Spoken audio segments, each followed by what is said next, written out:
Bienvenido, fiel escucha, a un nuevo episodio de La Tribu Estoica.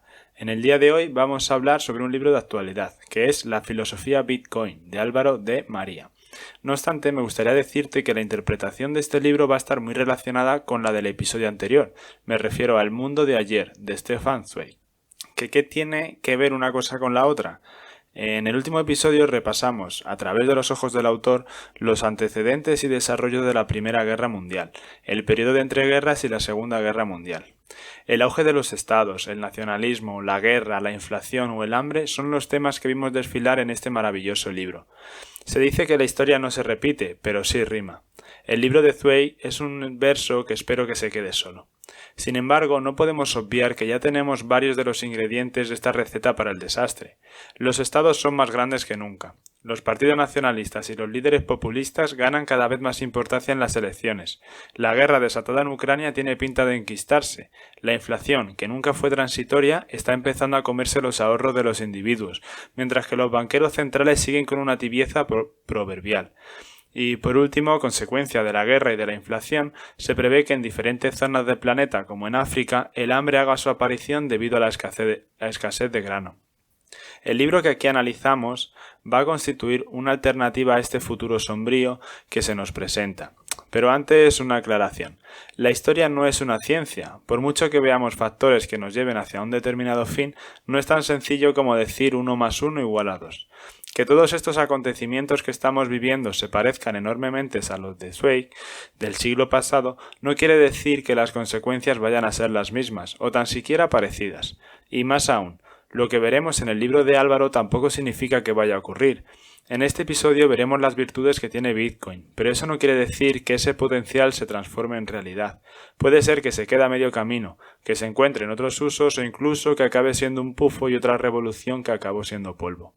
Dicho lo cual, nosotros vamos a proponer en este episodio, por un lado, que nuestro presente tiene rima sonante con el presente de Zweig, por lo que, si no lo has hecho ya, te recomiendo que escuches el episodio anterior. Por otro lado, vamos a aceptar que el potencial que propone Álvaro en su libro se convirtiera en realidad, de tal manera que veremos las posibilidades que tiene Bitcoin para librarnos de la profecía de Zweig. Y con esta introducción tan extensa, ya estamos listos para adentrarnos en el libro. Espero que lo disfrutes.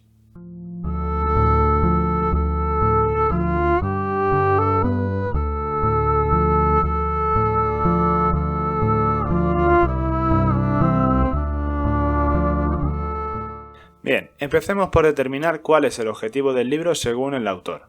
Principalmente, pretende provocar una crisis sobre dos creencias muy extendidas.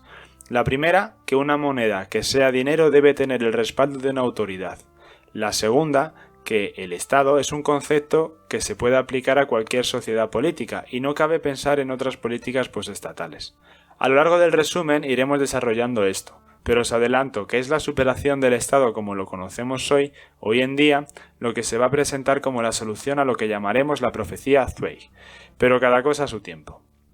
Primero vayamos con la primera creencia, la que hace referencia a que una moneda debe estar respaldada por el Estado. Ya en el resumen del patrón Bitcoin hablamos en profundidad sobre el origen del dinero y su evolución a lo largo de los siglos, por lo que no me entretengo con eso.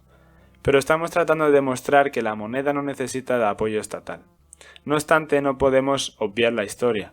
Desde el tetradracma de la época de Alejandro al dólar como papel moneda de los Estados Unidos, la moneda del imperio dominante ha sido la moneda de mayor influencia.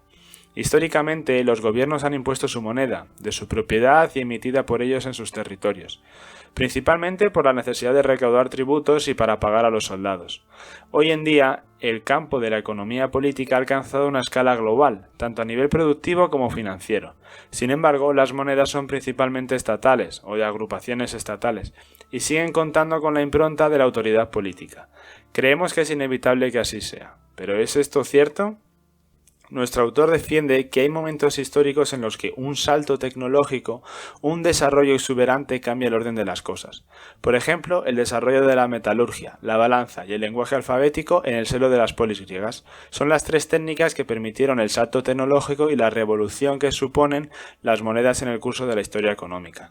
Pues bien, al igual que en esa Grecia, en nuestro tiempo se han dado una serie de circunstancias vinculadas al desarrollo de nuevas tecnologías que han permitido por primera vez en la historia materia monetaria una serie de innovaciones muy significativas. No depender de un tercero para la emisión de una moneda, permitir el acceso a cualquiera que así lo desea y disponga de Internet, diseñar una moneda digital con muy buenas cualidades dinerarias, hacer un registro público universal e inmutable de las transacciones y otras muchas novedades atribuibles a Bitcoin. Y en este camino de emancipación, Bitcoin no está solo. Hayek, de quien ya hablamos en otro episodio, defiende en su libro La desnacionalización del dinero lo siguiente: ¿por qué iba a tener que emitir el dinero el gobierno, si al fin y al cabo no es más que otra mercancía con unas cualidades concretas, que también podría ser ofrecida por el mercado? En sus propias palabras, solo necesitamos un dinero que resuelva el problema más simple, que es frenar la inflación, impedir que el gobierno que oculte la depreciación monetaria. No es este un tema baladí, y si ya has escuchado el episodio anterior, seguro que habrás recordado que según Zweig, el factor que más ayudó a que Hitler se alzara con el poder fue la inflación. Ahora nos encontramos solo en los albores de esta nueva época económica, pero tener niveles de inflación como los actuales no augura nada nuevo. Volvemos a la moneda. Con el paso de los siglos se extendió la creencia de que era el gobierno el que confería valor al dinero, pero Hayek dio a luz una idea que ha abierto el suelo bajo los pies de las creencias más arraigadas. ¿Tiene el soberano escapatoria? Palabras de Hayek. Pero dado que la función del gobierno al emitir moneda no consiste ya en certificar el peso y la ley de ciertos pedazos de metal, sino que implica la expresa determinación de la cantidad de dinero que se debe emitir, los gobiernos resultan ahora totalmente inadecuados para la tarea, y puede decirse sin exageración que han abusado incesantemente y en todos los países de la confianza en ellos depositada por el pueblo, defraudándolo. Las autoridades, al igual que los particulares, no deben poder tomar todo lo que deseen, sino que deben estar estrictamente limitadas al uso de los medios que los representantes del pueblo ponen a su disposición, y no deben poder extender sus recursos más allá de lo que el pueblo tolere. Al estudiar la historia del dinero, uno no puede dejar de preguntarse por qué la gente ha soportado un poder exclusivo ejercido por el gobierno durante más de 2000 años para explotar al pueblo y engañarlo. Esto solo puede explicarse por la creencia, la necesidad de la prerrogativa estatal se estableció tan firmemente que ni a los estudiosos profesionales de este tema se les ocurrió ponerlo en duda. Pero una vez que se duda de la validez de la doctrina establecida, se observa enseguida que su base es frágil. Con estas palabras podemos dar por acabado el primer objetivo. Hemos podido ver cómo el Estado ha fallado a la hora de dar un buen dinero a sus ciudadanos, y de lo que se encarga ahora es de envilecer una moneda que nada beneficia a estos. Además, recientemente se han dado las circunstancias idóneas para crear un salto tecnológico que nos permita usar un instrumento con unas características, nunca vistas ni posibles hasta ahora. Veamos cómo es esta moneda revolucionaria. Aunque antes de decir las bondades de Bitcoin, vamos a destacar primero algunos de sus aspectos negativos. Su principal desventaja es que tiene una barrera de entrada enorme por lo extremadamente complejo que es. Con Bitcoin no hay atajos. Hay que sentarse a hacer los deberes y estudiar. Aunque si estás escuchando esto diría que vas por el buen camino. Por una vez se empieza a comprender, supone una dosis de humildad y te hace imaginar un mundo de posibilidades que antes era difíciles de plantear. Si el proyecto tiene éxito, te hace ver que va a haber un periodo de transición que está por definir. En dicho periodo lo natural es verlo con una actitud maníaco-depresiva, euforia desmedida en los mercados alcistas y desprecio con ensañamiento en los bajistas. Sin embargo, Bitcoin sigue siendo el mismo, y su precio en esta etapa de descubrimiento no nos dice gran cosa. Llegados a este punto, si decimos que Bitcoin sigue siendo el mismo, convendría explicar qué es. Más o menos todos tenemos una ligera idea de qué es Bitcoin. Es algo virtual, porque no es tangible, y parece que aspira a ser dinero. Sin embargo, hay dos problemas con estas pretensiones. Lo fácil en este ámbito digital es multiplicar las unidades sin apenas coste. Para un activo que aspira a convertirse en dinero, su reproducción ilimitada equivale a la falsificación. Pues imaginemos que 100 unidades monetarias de nuestro banco pudiesen ser enviadas a muchas personas a la vez. Es el llamado problema de doble gasto. Este problema se podría resolver introduciendo un tercero que haga de intermediario. Pero si tienes que depender de un tercero, hay una serie de riesgos considerables, dado que dependes de su diligencia, estás sometido a sus normas. Si tiene problemas técnicos, te ves perjudicado en tu servicio. Puede establecer mecanismos de censura, puede ser atacado, puede quebrar, puede ser intervenido por el Estado, etc. Este es el denominado problema de tercero de confianza. Estos dos problemas son los que consigue resolver Bitcoin, siendo el primer activo digital escaso que no depende de terceros. Su funcionamiento es peer-to-peer, esto es, que se puede realizar transferencias entre personas sin necesidad de confiar en otro. Además, es un bien económico porque es escaso. Su oferta está limitada a 21 millones de bitcoins, aunque cada bitcoin es divisible en 100 millones de satoshis. El principal papel de los bancos actualmente, al margen de la financiación y la inversión y alguna política, es el de evitar el doble gasto de tu dinero digital. Custodiar tus fondos con reserva fraccionaria, es decir, que solo guardan una fracción de lo que depositan sus clientes, y hacer un registro de lo que A ha enviado B en un tiempo O. Pues Bitcoin lo que hace es cumplir ese papel mejorándolo en todos los aspectos. Por eso se dice que con Bitcoin tú eres tu propio banco, ya que te toca realizar las funciones que antes delegabas en estas entidades. Bitcoin te permite custodiar tus Bitcoins. Por eso, not your keys, not your coins. Además, es inconfiscable, accesible a cualquiera, incensurable, y sus transacciones no pueden ser paradas por un tercero. Bitcoin cumple todas las cualidades deseables de un buen dinero, a una escala nueva, con una seguridad e inmutabilidad nunca conocida, y redefiniendo el derecho de propiedad. No son pocas cosas, ¿verdad? Pero si escarbas aún hay más. Profundicemos un poco más en esto de redefinir el derecho de propiedad. Históricamente, el Estado ha sido el encargado de garantizar el derecho de propiedad. En las sociedades actuales, la propiedad privada depende del Estado, de su regulación, de sus registros, de sus impuestos y confiscaciones, de las decisiones judiciales y de su censura. Por ejemplo, lo que hace que tu casa sea tuya es que tienes un papel que lo demuestra, así como un aparato estatal dispuesto a defenderte en el caso de que alguien atente contra tu propiedad. Pueden existir excepciones, pero a grosso modo ese es el funcionamiento. Con Bitcoin, en cambio, se crea un espacio a nivel global en el que no pueden arrebatarte lo que allí tienes, ni impedir que lo envíes. Cualquier bien corpóreo puede ser confiscado, pero en el ciberespacio la soberanía del Estado no tiene poder. Se redefine el derecho de propiedad privada, porque lo hace dependiente del conocimiento, en concreto de unas claves. La revolución es de tal magnitud que nos permite acumular riqueza sin que nadie más en el mundo pueda quitárnosla. Es un contrato de propiedad sin necesidad de Estado y permite tener un control exclusivo de un bien sin necesidad de leyes ni intermediarios. Pero claro, ese gran poder conlleva una gran responsabilidad y volvemos a lo que dijimos al principio. Al ser tú el encargado de custodiar tus llaves, tu propiedad, tu riqueza, necesitas conocimiento para evitar que otros individuos se hagan con ella. De nuevo, este es quizás el mayor pero hacia Bitcoin.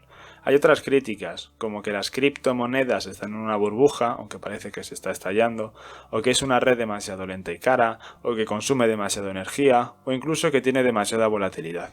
Pero bueno, enfrentemos a cada una de estas críticas con la realidad.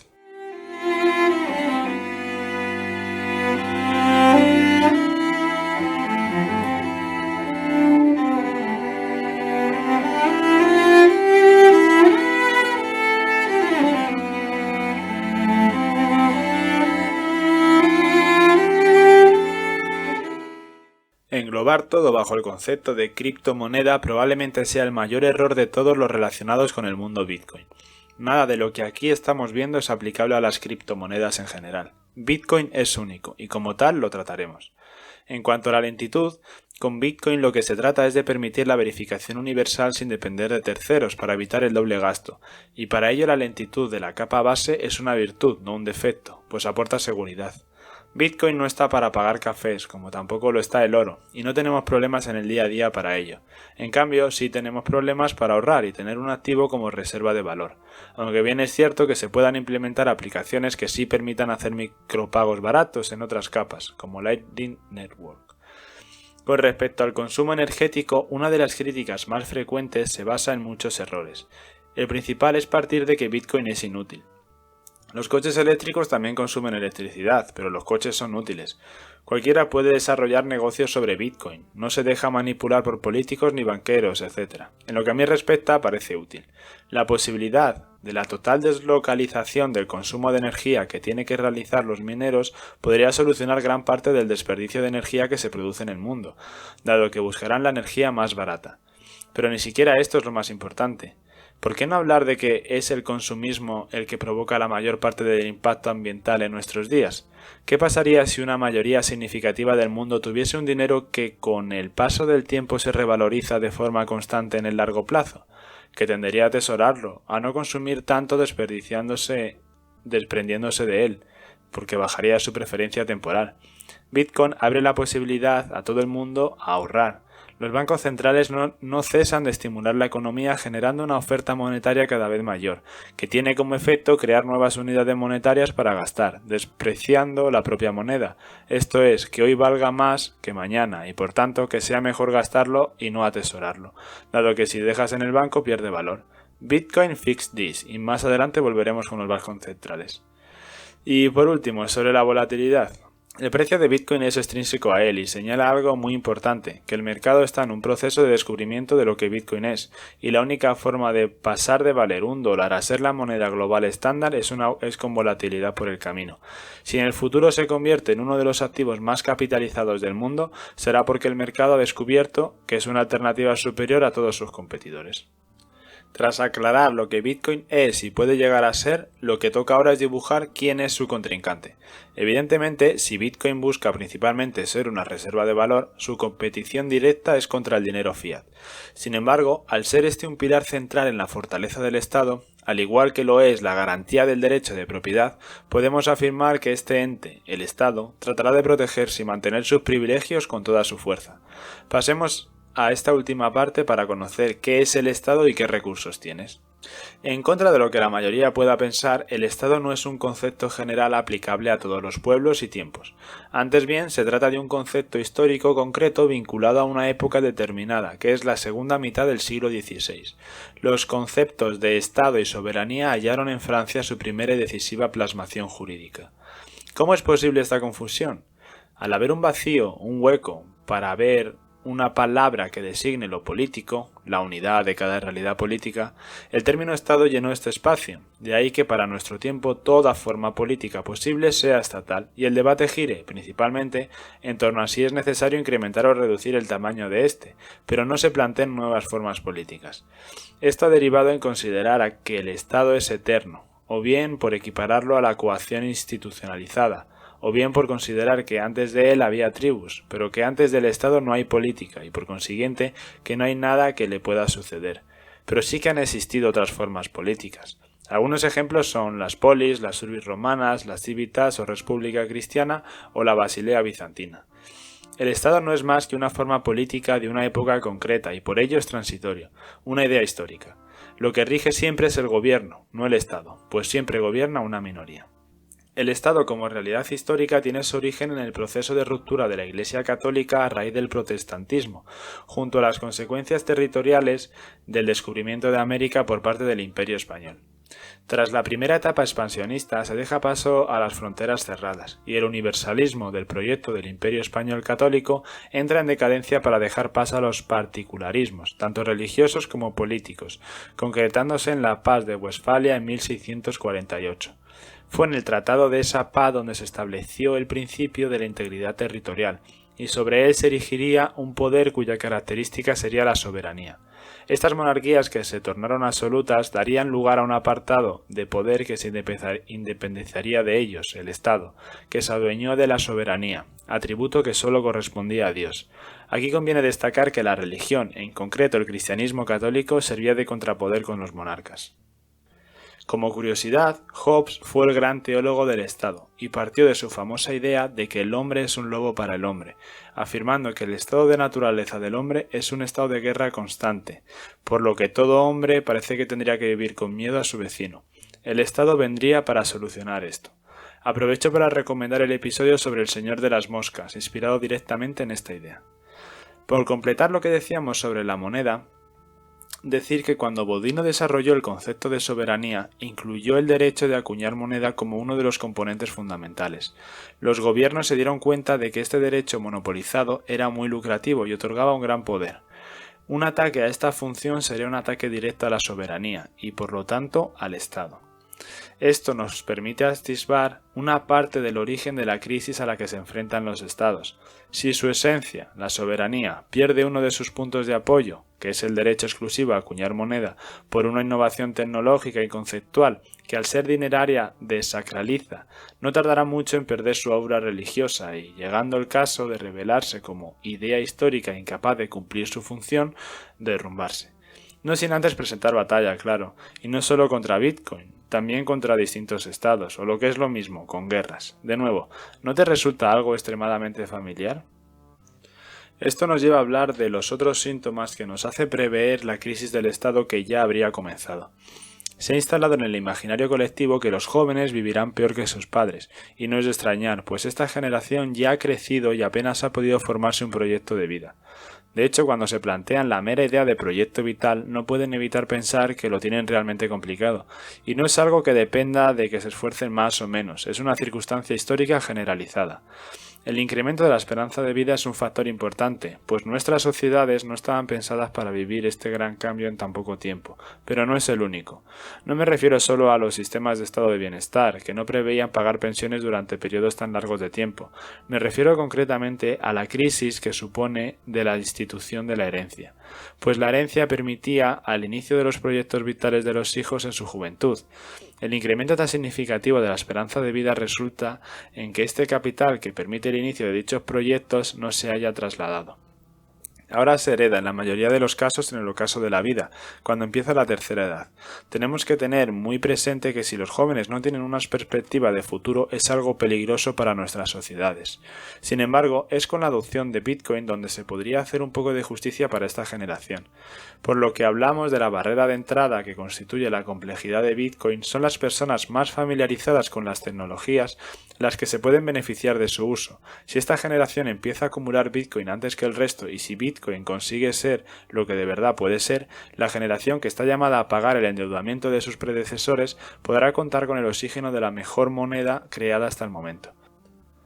Pero volvamos con los estados. Recordemos que Bitcoin supone un torpedo a la línea de flotación de estos. Los estados tienen tres formas de financiar sus gastos: mediante impuestos, mediante deuda pública y mediante inflación. Inflación como incremento de la masa monetaria. El incremento de los precios es una consecuencia que se puede seguir de esto. Bitcoin ataca a las tres líneas. Aunque en esta guerra el Estado no está solo.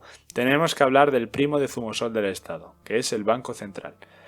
Parte consustancial del actual sistema financiero de los estados son los bancos centrales, cuya misión principal es llevar a cabo la política monetaria. Lo más extendido entre ellos es llevar a cabo una política monetaria expansiva. Es una forma de estimular la economía, de forma similar a como uno se toma un café para poder despertarse por las mañanas. Sin embargo, cuando uno no puede vivir sin el café y cada vez necesita tomar más cantidad para tener el mismo efecto estimulante, tiene un problema. Y las consecuencias de este problema las estamos viviendo hoy en día. Bienvenidos al síndrome de abstinencia. La avaricia y la ampliación de competencia de los estados pueden romper el saco, y en caso de no poder cumplir con las expectativas que ha generado, puede llevar a una parte significativa de la población, especialmente entre los jóvenes, a una crisis en la creencia del poder político y a caer en la anarquía. Sin embargo, si el Estado cae, habrá que construir nuevas formas políticas, no abandonarse a la anarquía. El futuro no es un porvenir, sino un por hacer, y eso es lo que nos debe invitar a tomar las riendas y asumir el compromiso personal de tratar de construir el mejor futuro que podamos, cada uno con las herramientas de las que disponemos. Y con esto, querido escucha, llegamos al final del episodio. Retomo la idea que destaqué en la introducción, que Bitcoin puede luchar contra la profecía Zweig. Al analizar el libro de Álvaro hemos podido comprobar cómo Bitcoin puede poner en jaque a los estados, al hacer inservible la generación de moneda propia. También hemos podido comprobar que el Estado no es una realidad inmutable y que puede ser superada. Con Bitcoin solucionamos también una de las amenazas más perjudiciales para el ciudadano, causa de tantas penurias e incluso principal actor en el ascenso de Hitler al poder, que no es otro que la inflación. Espero que te haya gustado el episodio y te recomiendo que te suscribas al canal si aún no lo estás. Me puedes dejar tu comentario para saber qué opinas y eso me sería de gran ayuda. Aprovecho también para decirte que en agosto no subiré episodios, pues prefiero tomarme un mes de descanso para resetear, leer, hacer guiones y disfrutar un poco del tiempo libre. Volveré en septiembre con energías renovadas y nuevos libros. Y sin más, te deseo también un feliz verano y nos escuchamos a la próxima. Un saludo.